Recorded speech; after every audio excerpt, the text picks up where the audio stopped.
Hello, and thank you for taking the time to view this video. I'm Clinton Albert, an attorney with Colorado Legal Services. In this segment, I'll be reviewing information and laws regarding security deposits. Please keep in mind that the following does not constitute legal advice and is for informational purposes only. In Colorado, a security deposit is defined as any advance or deposit of money, regardless of its denomination, the primary function of which is to secure the performance of a rental agreement for residential premises or any part of.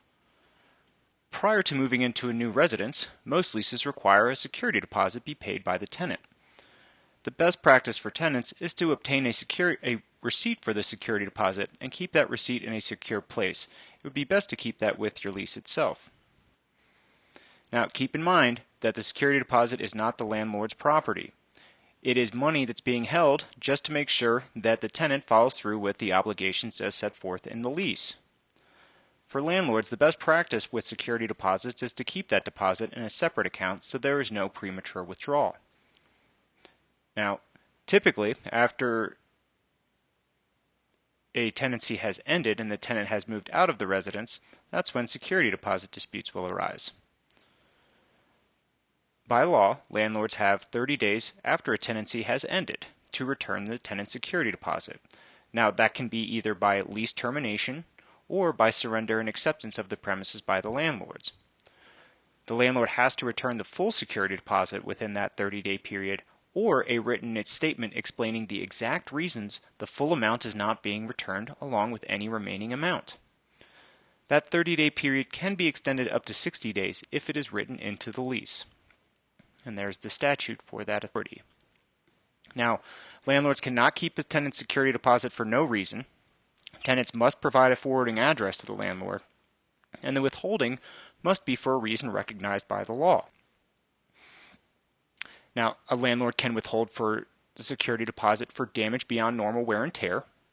And normal wear and tear is defined as that deterioration which occurs based upon the use for which the rental unit is intended without negligence, carelessness, accident, or abuse of the premises or equipment or chattels by the tenant or member of his household or their invitees or guests. Meaning that if a tenant's guest puts a hole in the wall, the tenant's going to be responsible for that hole.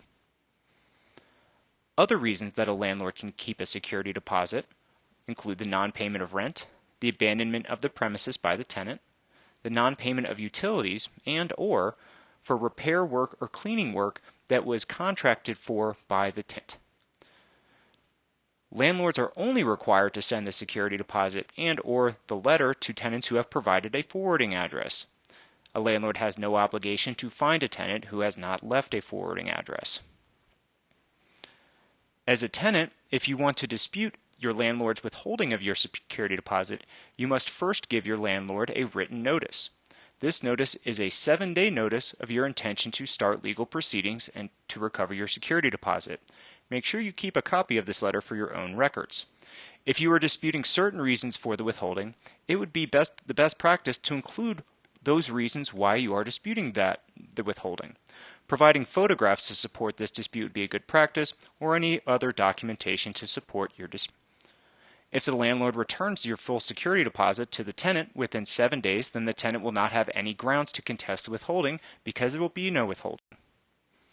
If the tenant does not receive a response to the letter, a return of their full deposit, or is not satisfied with the response or return of a partial deposit after sending the notice to the landlord, the tenant can file a case in court.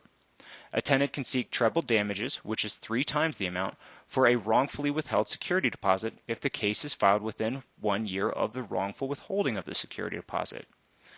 In court, it's the landlord who has to prove that the withholding of the security deposit was not wrongful by what's called a preponderance of the evidence.